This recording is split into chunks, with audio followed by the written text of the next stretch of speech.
Andy. So Carlton, would you like to take a seat? Yep. And our other speakers, you mentioned Dr. Claire Anim Osigwe from Premier Cosmetics, award-winning director and screenwriter, one of the founders of the British Urban Film Festival.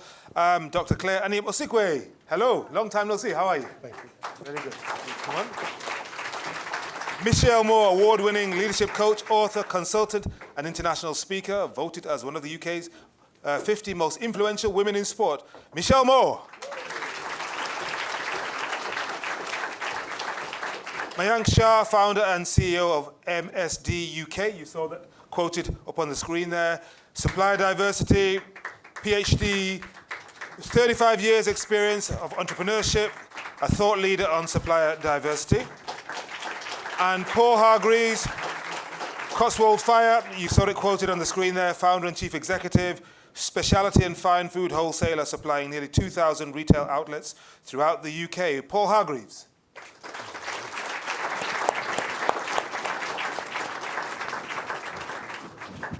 I think I'm mic'd up, I don't need this, but perhaps you do. Hello. 1, 2, 1, 2. That's actually better.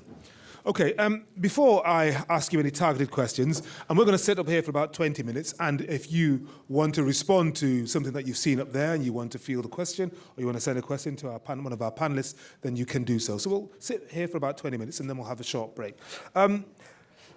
First of all, reaction to the figure that Carlton gave us, that 58% of black business owners here in this country are female. Claire, your response to that? I'm not surprised. Why?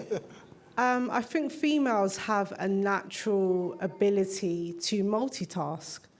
I think as a new mum, I've had 2 children in the last 2 years whilst building the production arm of the British Urban Film Festival, which is Buff Studios. I know that if I ask my husband Emmanuel to do something... I know him carefully. He knows you very well. So don't tell him anyone, he's at home with the children. But if I ask him to do something, he struggles to do it, in the sense of do that whilst caring for the children, whilst answering an email. If he asks me to do it, it's probably already done yesterday. Yeah. And I think that's the power of being a female, is that we have an innate sense of urgency, right. And that is the maternal instinct. But that's also what it means to be African. And I think wherever you're from in the world, as a black person in the diaspora, you know home is Africa. Right. And so to be truly African, I think, is maternity, is that maternal instinct. Even for our men, we interchange between the masculine and the femininity. So I think that feminine energy of being able to take on businesses whilst doing education, whilst taking care of aging parents, whilst raising children, whilst, studying or tidying the home or coming up with business plans and being entrepreneurial. That is what being a woman is, but being specifically a black woman. So it's so deeply offensive, obviously, when we do. And I was talking this morning over breakfast with the lovely gentleman at MSD about, literally the things, Dr. Carlton, that you've put in this report about, where's the talent?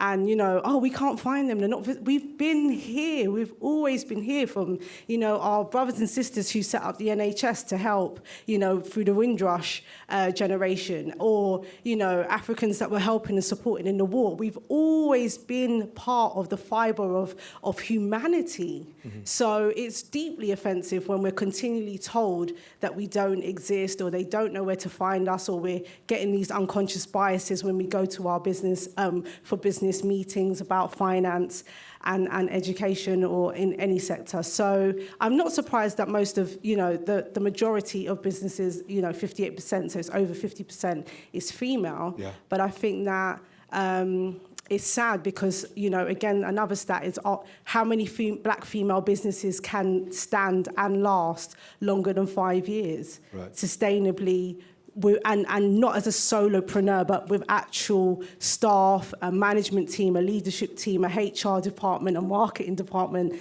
That, I'm sure that figure would be kind of like 0 to 2%. So we need to probably, I'm sure, as... You're looking as, at Carlton for reassurance on that figure. Carlton, well, can I'm you just help? saying. I don't know the number. But No, but what you've done is incredible, and it's we've all got to contribute to that, and how we contribute to that is actually sharing information. All right, Claire, I'm going to stop you in your tracks there. Yeah, Thank you very much for your sorry. opening salvo. Thank you very much. Michelle, do you want to amplify that? I mean, and you can, in your response, give a more general response to what you saw in Carlton's report there. Thank you, and it's brilliant to be here. So good morning to everybody. It's great to be Morning. hosted by you, Henry. Thank you. Brilliant report. I mean, really sobering, I think, in so many ways. Nothing new, I don't think, for any of us. I think lots of us were kind of nodding in the audience. And I think, for me, it just kind of reaffirms the fact that we have to, as black people, be creative, innovative, and find a different way. And the work that I do is about really kind of figuring out the mindset piece around some of that. So when I hear and I read some of these, statistics, I kind of think, wow, what happened to Bolo then? What did he do? When they said no, what did he do? Did he decide to go back into the corporate world? No, he didn't. He found another way through. And I think that's a part of our talent, that's a part of what we do in terms of our own self-determination. And we find those ways in which those paths that haven't been trod before. And I'm always reminded of, when Maya Angelou says to us, when people show you who they are, believe them. And so First time. Yeah, exactly, the very, very first time. So the report, as great as it is, and some of the new terminology is brilliant, it just kind of gives us more ammunition, more firepower, I think, to kind of fire up our ingenuity and really create that acceleration for us to maximise our talent and pool our resources. So, much respect and props to you, Dr. Carlton. Thank you very much, Michelle. Thank you. Mayank, founder and CEO of MSD UK, and I saw your logo up on the screen, and you're one of the sponsors, so thank you very much for that. What does your experience tell you about where we are at this particular point in time, and reference what Carlton gave us in his speech? I think I agree with Carlton that what doesn't get measured doesn't get delivered. Yep. So you need to measure. And one of the biggest challenge in this country is that we don't measure data around business owners. You will agree with that? Agree with that, absolutely. Absolutely. And we have been fighting for that. And we had to take our own step when we came out with the Minority Business Meta report, where we used artificial intelligence techniques, AI, to measure data. And the 25 billion, 300K businesses, it's very underestimated. You think it's much more than that? Oh, our report says 1 in 6 business, so 1 million business in this country are minority. Mm-hmm. They contribute 78 billion to the British economy, right? And if underestimate the contribution minority businesses make, we are never going to give them access to mainstream.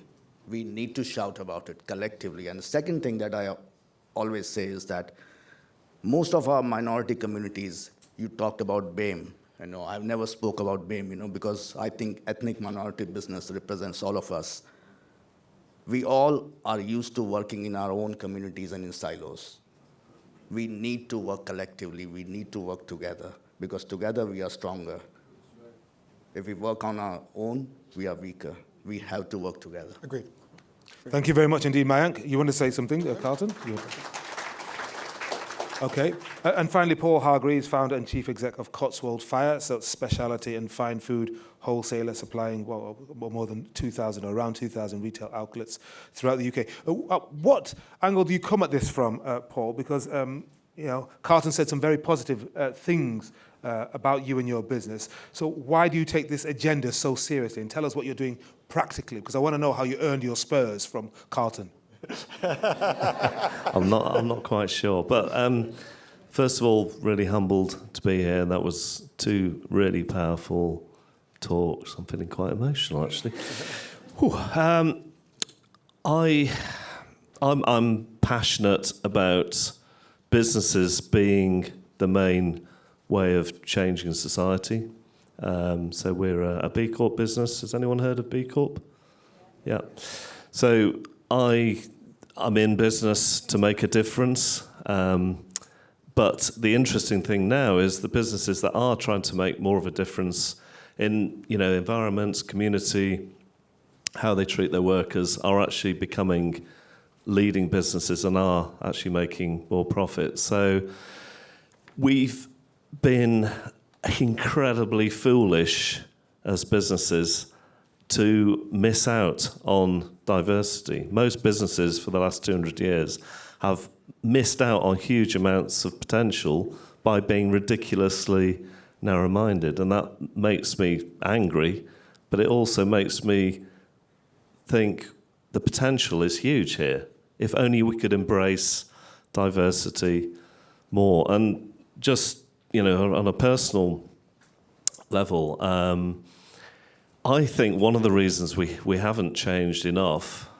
is that we've been in this we've had the god of productivity, this mad running around and doing stuff. If more people took the time to step back and did less and reflected a bit more and started to feel compassion, then we would have some very different businesses. My journey has been one of headless chicken for many, many years. Over the last few years, I've realised, A, it made me really ill. But secondly, I've got a much better business now because I reflect more, I feel more. We are happy to cry in our meetings at work. We're happy to cry about injustice. And only when you're feeling the power of that will true change come. That's when the box ticking ends and true action begins. Okay, well, let's leap on that. It's all very well, weeping and emoting. Okay, people want to applaud. The emotional intelligence is very, very important, and I feel you when it comes to connecting in meetings, perhaps sometimes occasionally shedding a tear.